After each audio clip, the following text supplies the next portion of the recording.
What's happening at Rice is that we occupy an incredibly interesting institutional position in that we are situated literally, physically, professionally, geographically between what is literally the largest medical center in the world, right? And from my point of view, an extraordinary museum district as well. Inpatient intensive palliative care means the end of life, terminal cancer patients and their caregivers. So there the trajectory is anywhere from 6 to 3 months, the day that they get the news that no more treatment is available, the worst day of someone's life. It's the privilege of, and I also sit with people as they are actively passing. Sometimes I go in and sit with the families while the bodies are still in the room.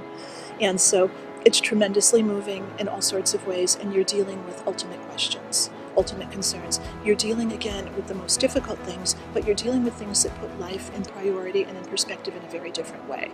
In those extraordinary situations, I remember one day I sat with a woman whose husband was active and was in the bed, was non-responsive, and he would pass away later that evening. I asked her to tell me something wonderful about her husband, and she did that, and I created a narrative artwork with her that was essentially a tribute to him.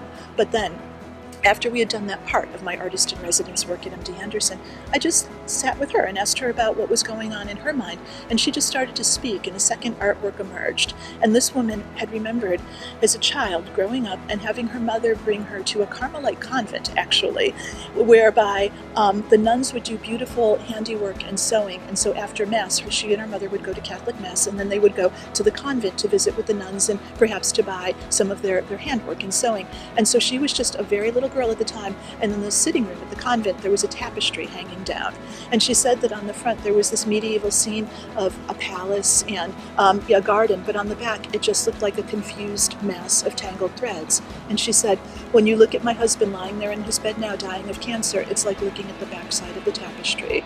But I know that God sees everything. He sees in the light, and he can see the front side of the tapestry too.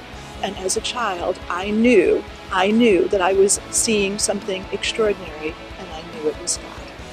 It's just, the work itself it's exquisite, if I do say, in that I'm one of these people who can look at the most difficult things in the world and train people to do that, and I'm one of these people who gets to work with the most beautiful things in the world, the greatest treasures of civilization, and I hold these two extremes of light and shadow, and I try to train my students as well to hold these two extremes of light and shadow.